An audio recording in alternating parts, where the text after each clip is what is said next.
Fala pessoal, sejam todos bem-vindos ao meu canal.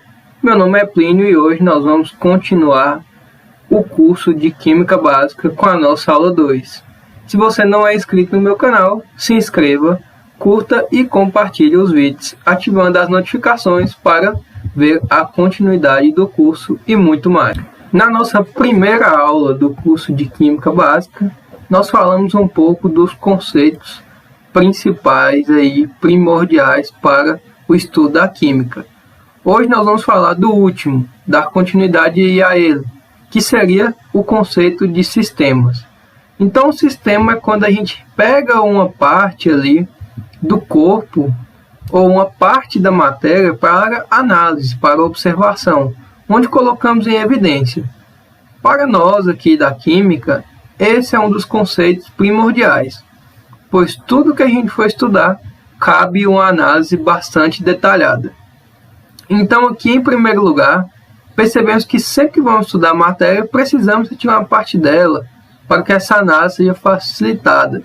Uma vez que a matéria nós vimos que é uma parte muito grande aí de tudo. Então o conceito de matéria por si só já é enorme. Para facilitar os estudos, retiramos uma parte dessa matéria, para que assim seja feita a análise. Essa parte geralmente é chamada de alíquota. E apenas com a nossa observação, com nossos olhos, podemos classificar esses sistemas de acordo com os aspectos visuais. Então, se temos aí algo que ao observar apresenta apenas uma fase, que tem ali uma característica uniforme, ou qualquer tipo aí de característica que apresente apenas um só conteúdo, nós vamos classificar de homogêneo. Lembrando que agora nós estamos preocupados apenas de classificar o que estamos observando e não necessariamente o que contém dentro do nosso recipiente. Então, segue o primeiro exemplo. Se eu tiver um copo que aparentemente tem uma água limpa, eu vou poder classificar como sistema homogêneo. Por quê? Porque eu estou visualizando apenas naquele recipiente a água, ou seja, uma fase, um componente ali que eu consigo visualizar. Da mesma forma, o que eu posso fazer? Eu posso classificar outro sistema como heterogêneo, como por exemplo, água e óleo, a madeira, água e areia, que só de observar eu já consigo evidenciar que ali tem dois componentes ou mais, né? De acordo com o quê? Com a visualização, com as fases que eu estou vendo. Mas afinal, o que são fases desse sistema? As fases são interpretações ou divisões. Ou seja, quando eu tenho lá a água e o óleo em um mesmo recipiente, eu consigo nitidamente visualizar a parte da água e a parte do óleo.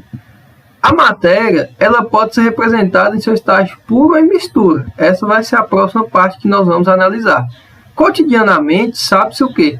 Que a maioria das substâncias que existem estão no seu estado de mistura. Por isso que a gente está aprendendo a classificar elas de acordo com o aspecto visual. Depois vamos aprender a classificar de acordo com os componentes presentes. E vamos ainda aprender como separar as misturas. Então, tudo segue uma linha de raciocínio e um passo a passo. Então, cotidianamente, o que a gente costuma fazer? Distinguir substâncias através das propriedades organolépticas. Então, a primeira que a gente está falando aqui, a visão. A segunda seria o olfato e o paladar. Então, essas propriedades auxiliam no dia a dia ali a distinguir algumas coisas. Por exemplo, eu olho a água com óleo, percebo dois componentes. Um cheiro de um odor, eu consigo distinguir através do olfato. Paladar, o gosto doce do amargo. Porém, aqui na química, nós não podemos nos apegar muito a essas propriedades, por conta dos riscos à saúde. Então, por isso que a gente vai estudar a fundo essas substâncias, para que assim possamos distinguir. Primeiramente, estamos analisando o aspecto visual e posteriormente iremos aprofundar nesses conceitos. Nesse slide nós temos uma espécie de mapa mental, onde eu vou utilizar ele para representar a trajetória do nosso estudo. Então nós começamos lá no início com o conceito de matéria, um conceito bem amplo, ao qual foi se afunilando em outros conceitos menores.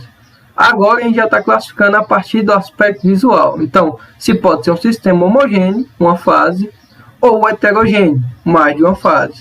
Então aqui eu posso representar sistema homogêneo, uma fase, e a partir dele eu posso ter algumas variações.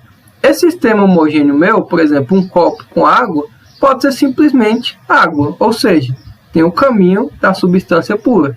Por outro lado, só observando, eu não consigo classificar se realmente aquele copo ali, que aparentemente tem água, tem exatamente água. Eu posso ter, por exemplo, água e açúcar. Açúcar dissolve na água, o sal dissolve na água. Então, eu não vou ver esses componentes. O que a gente chama de quê? Mistura homogênea. Então, a partir disso, nós começamos a funilar esses conceitos. Por outro lado, o sistema homogêneo tem mais de uma fase. Por ele ter mais de uma fase, ele ainda pode ser uma substância pura. Como?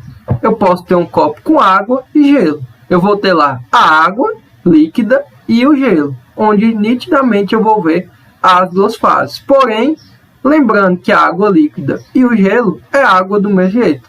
Qual é a diferença? Os seus estados físicos. Então, eles continuam sendo uma substância pura. Mas, na maioria dos casos, os sistemas heterogêneos, que possuem aí de característica mais de uma fase, eles são misturas heterogêneas. Por exemplo, água e óleo, água e areia, etc. O que seria substância pura ou mistura? Qual a diferença entre os dois? A substância pura é quando nós temos matérias com propriedades constantes, bem definidas, e composições químicas também constantes. Então, tudo que for constante, nós vamos levar em consideração que é uma substância pura. Substância pura simples. Aí a gente já aprofunda o quê? Na ideia dos átomos. Elas são puras porque possuem propriedades constantes. Simples é quando ela é formada por átomos de mesmo elemento. Por exemplo, em um recipiente eu tenho gás oxigênio, O2.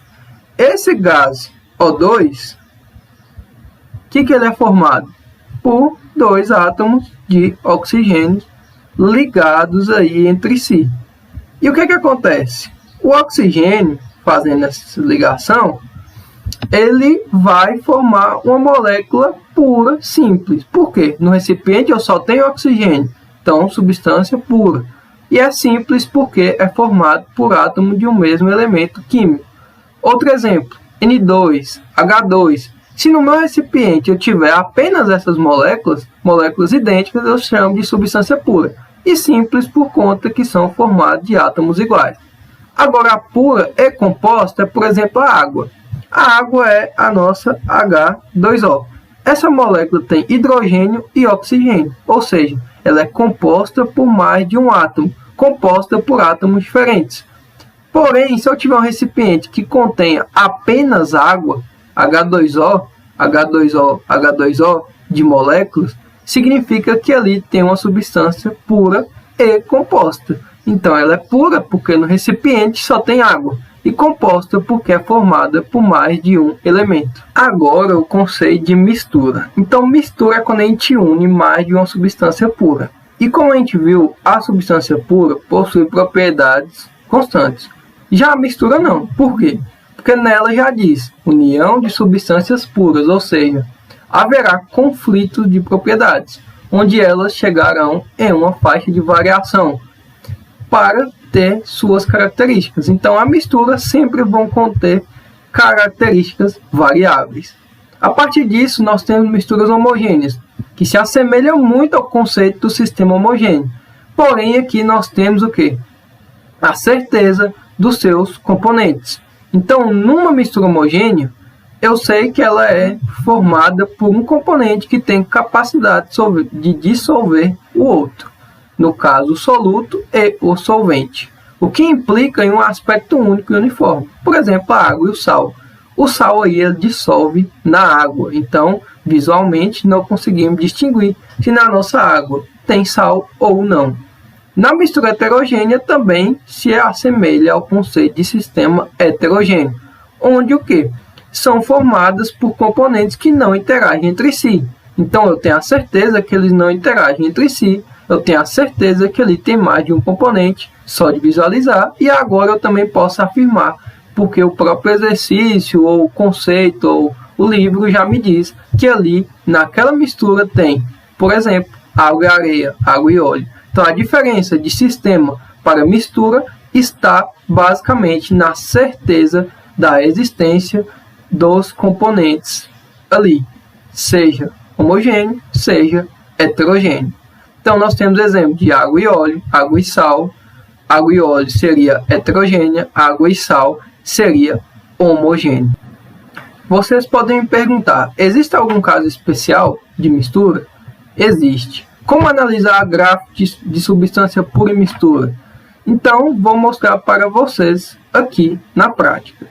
Então, nesse gráfico da esquerda, nós estamos percebendo aqui juntos. Nesse primeiro gráfico, o que está representando? Temperaturas bem definidas, temperatura de fusão, temperatura de ebulição. Gráfico em formato de escadas.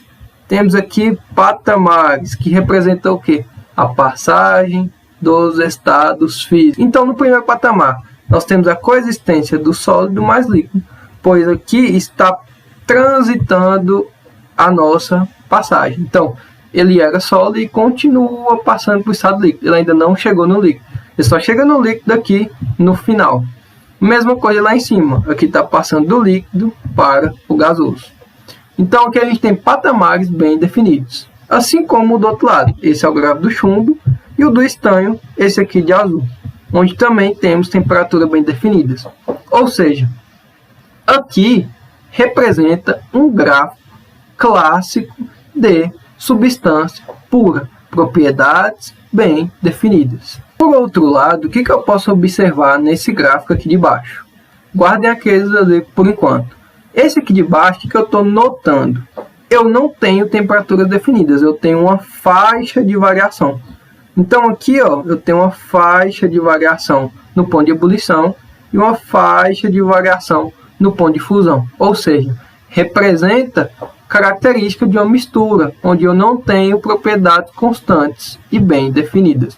Grave esses gráficos porque é bastante importante para poder entender essa parte aqui do conteúdo.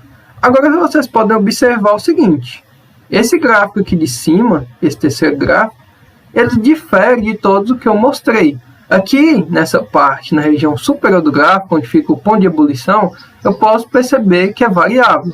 Enquanto aqui na parte inferior, no ponto de fusão, eu percebo que é o quê? Fixo. Ou seja, não é um gráfico de uma mistura comum e também não é um gráfico de uma substância pura, porque difere dos dois que eu acabei de mostrar. Então, o que seria isso? Será que é um caso especial? Então, sim, eu posso dizer que é um caso especial. Existem casos especiais, que são chamados de misturas eutética e azeotrópica. A mistura eutética e a azeotrópica possuem comportamentos diferentes dos gráficos que eu mostrei. Então, a mistura eutética, ela possui um comportamento similar ao de substância pura no estado de fusão, ou seja, constante, mas no seu ponto de ebulição, variável. E a azeotrópica é o contrário. É aquele que o quê? Ou aquelas misturas que possuem pontos de fusão variáveis e ponto de ebulição fixo. Então a gente tem essas características e essa diferença. Então são casos especiais, são exceções da nossa regra. Nesse gráfico aqui ao lado, que eu vou chamar de A, o que eu posso perceber? Eu tenho ponto de fusão de ebulição fixo, ponto de fusão variável. Qual é o tipo especial que se encaixa aqui nesse gráfico? A mistura azeotrópica, justamente essa aqui de baixo. Ebulição fixos. Já nesse gráfico aqui de baixo, vou chamar de B, o que eu tenho? Ponto de fusão fixo, ponto de ebulição variável. Qual é a mistura ou caso especial que se encaixa aqui? Seria a mistura eutética. Agora, voltando aqui em cima, nesse gráfico, que é uma mistura do chumbo e estanho, o que eu posso perceber? Que não é uma mistura comum, porque o meu ponto de ebulição é variável e o meu ponto de fusão é fixo. Então, qual é a mistura que se encaixa aqui? Justamente a mistura eutética. Então, percebam que esse caso aqui é um caso especial. Então, essa foi a nossa aula de hoje, a nossa aula 2 do curso de Química Básica. Mais uma vez eu peço, se você não é inscrito no meu canal, se inscreva, curta e compartilhe os vídeos. Na descrição terá alguns links de apoio e se você puder fazer uma doação para o canal, também terá um Pix para doações. Obrigado e até a próxima aula.